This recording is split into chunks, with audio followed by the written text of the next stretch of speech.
கூட்டணி கட்சிகளுடன் பேச்சுவார்த்தை நடத்த டி.ஆர். பாலு தலைமையில் திமுக குழு அமைத்திருக்கிறது. அண்மை செய்தியாக பார்த்து வருகிறோம். இது பற்றிய விரிவான விவரங்களோடு இணைகிறார் செய்தியாளர் அன்புச்செல்வன். அன்புச்செல்வன், கூட்டணி கட்சிகளுடன் பேச்சுவார்த்தை நடத்த டி.ஆர். பாலு தலைமையிலான குழுவானது அமைந்திருப்பதாக தகவல்கள் வெளியாகி இருக்கிறது.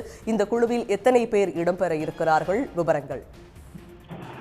சட்டசபை தேர்தலுக்கான பணிகள் ஒவ்வொரு கட்சிகளும் தீவிரமாக மேற்கொண்டு இருக்கிறது. இந்த நிலையில் திமுகவை பொறுத்தவரை விருப்ப மனுக்கான தேதி அறிவிக்கப்பட்டு நேற்றிலிருந்து விருப்ப மனு பெறப்பட்டிருக்கின்றன.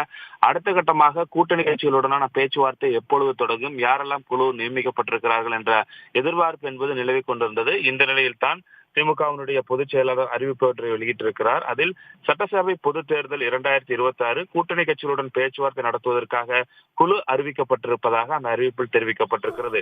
குறிப்பாக தொகுதி உடன்பாடு குறித்து கூட்டணி கட்சிகளுடன் பேச்சுவார்த்தை நடத்துவதற்காக திமுகவினுடைய தலைமை கழகமாக அமைந்திருக்கக்கூடிய இந்த குழுவை பொறுத்தவரை திமுகவினுடைய பொருளாளர் டி.ஆர். பாலு அக்குழுவினுடைய தலைவராகவும், குழுவுக்கான உறுப்பினராக முதன்மை செயலாளர் திமுகவினுடைய முதன்மை செயலாளர் கே.என். நேரு, அதே போன்று துணை பொதுச் செயலாளர் திருச்சி சிவா, துணை பொதுச் செயலாளர் ஆர். ராசா, திமுகவினுடைய அமைப்பு செயலாளர் ஆர்.எஸ். பாரதி, திமுகவினுடைய உயர்நிலை செயல்திட்ட குழு உறுப்பினராக இருக்கக்கூடிய ஏவா வேலு, அதே போன்று உயர்நிலை செயல்திட்ட குழு உறுப்பினர் எம்.ஆர்.கே. பன்னீர்செல்வம் ஆகியோர்கள் குழுவினுடைய உறுப்பினராக நியமிக்கப்பட்டிருக்கிறார்கள்.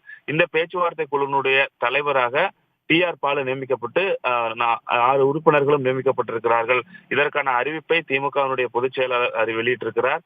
ஆகவே நாளை அடுத்த கட்டமாக, அதாவது 22ஆம் தேதி கூட்டணி கட்சிகளுடனான பேச்சுவார்த்தை என்பது அடுத்த கட்டமாக தொடங்கும் என அறிவிப்பு வெளியிடப்பட்டிருக்கிற நிலையில் பேச்சுவார்த்தைக்கான குழுவும் அமைக்கப்பட்டிருப்பதால் நாளை பேச்சுவார்த்தைக்கான குழு கூட்டணி கட்சிகளுடன் பேச்சுவார்த்தை நடத்துவதற்கான வாய்ப்பு இருக்கிறது.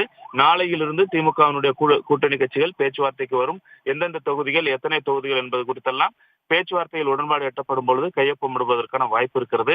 ஆகவே திமுகவை பொறுத்தவரை அடுத்தடுத்த பணிகளில் தீவிரமாக மேற்கொண்டு வருகிறது என்பது குறிப்பிடத்தக்கது.